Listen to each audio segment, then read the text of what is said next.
You think you know the person lying next to you. You trust them with your life, with your heart. You build a world together, brick by brick, believing the foundation is solid. But what if, in a single moment, you find out it was all just a lie? This is the story of the night my wife's girls' night out shattered everything I thought we were. It was a Friday. The kind of evening that feels like a warm blanket after a long, cold week. I was sunk into our living room couch, the familiar murmur of the television in the background as I mindlessly scrolled through my phone. My wife, Lisa, was out for the evening. Just a regular girls' night, she'd said. Something she did every few weeks. And I was always supportive. Heck, everyone needs time with their friends, right? I pictured them at some noisy restaurant, sharing stories and laughing over cocktails. The last thing on my mind was anything else.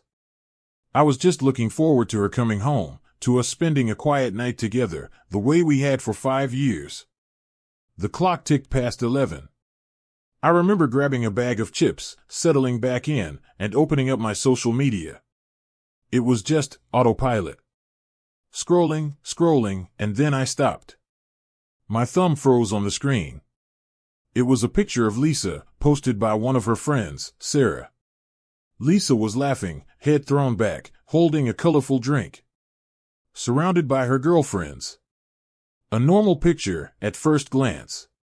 But my heart didn't just skip a beat, it sank. It plummeted. It was the caption. Best night ever at the party. So brave trying new things. Hashtag unforgettable, hashtag new experiences, hashtag swingers. The word felt like a physical blow. Hashtag swingers. My vision tunneled. The chips in my mouth turned to dust. I felt a cold sweat break out on my forehead. I scanned the comments, my stomach churning. You were so brave, one friend wrote. Another added, can't wait for the next one. It was a chorus of celebration for something that felt like a violation of everything we had. Panic seized me. This couldn't be real. It had to be a misunderstanding, a bad joke. My hands were shaking as I called Lisa. It rang. And rang. And went to voicemail. The silence on the other end was deafening. My mind was racing, painting pictures I never, ever wanted to see. I couldn't just sit there. I opened a text to Sarah. My fingers stumbled over the keyboard. Hey, saw your post. Looked wild. What kind of party was this, exactly? The 3 dots appeared immediately. They pulsed, and my whole world hung in that digital ellipsis. The reply was simple, and it shattered my life into a million pieces. Yeah, it was a swinging party. We had a blast. Lisa really opened up tonight, winky face. I actually dropped my phone. I felt a wave of nausea so intense I had to put my head between my knees. This wasn't a misunderstanding. This was a confirmation. The woman I married, the woman I built a home with, had gone to a swinger party and lied to my face about it. The trust, the security, the comfort of 5 years, it felt like it vaporized in an instant. I don't know how long I sat there in the dark, just numb. The sound of her key in the lock felt like a gunshot. She came in, humming softly, a smile on her face that died the second she saw me.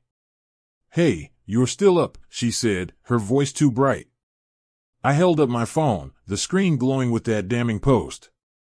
My own voice was a stranger's, low and shaking with a fury I didn't even know I was capable of. What the hell is this, Lisa? What kind of party did you go to? I watched the color drain from her face. Her eyes widened, shifting from surprise to pure, unadulterated guilt. What?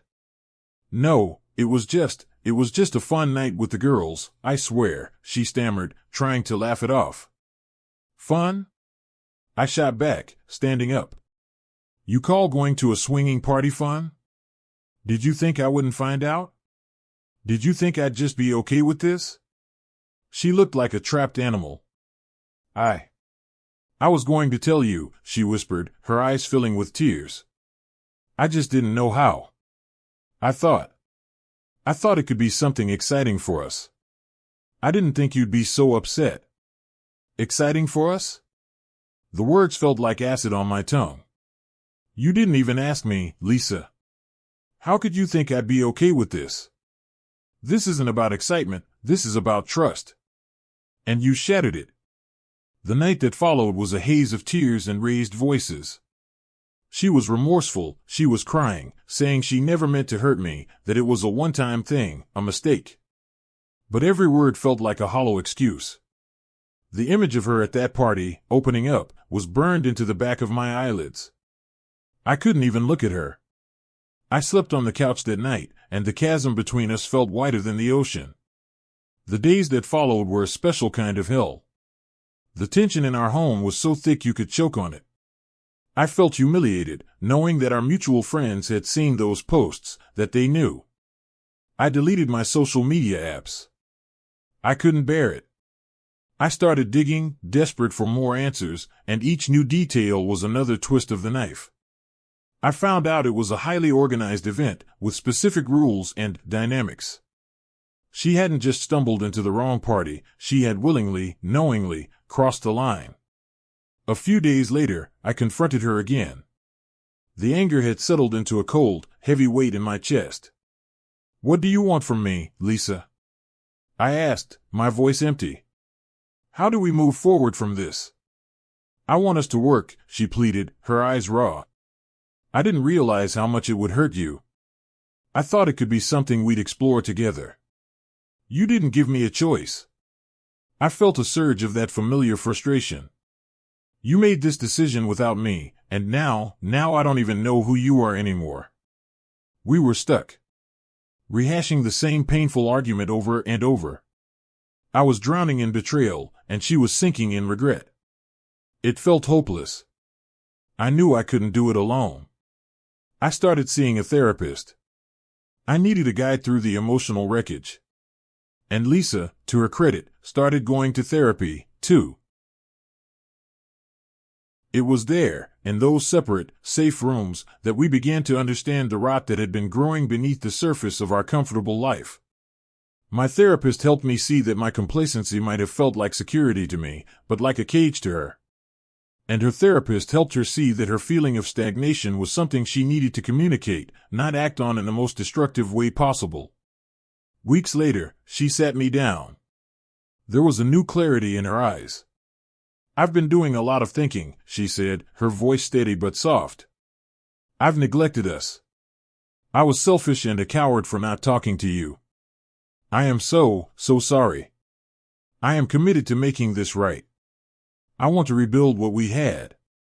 I looked at her, really looked, and for the first time, I saw the woman I fell in love with, buried under the pain and the poor choices.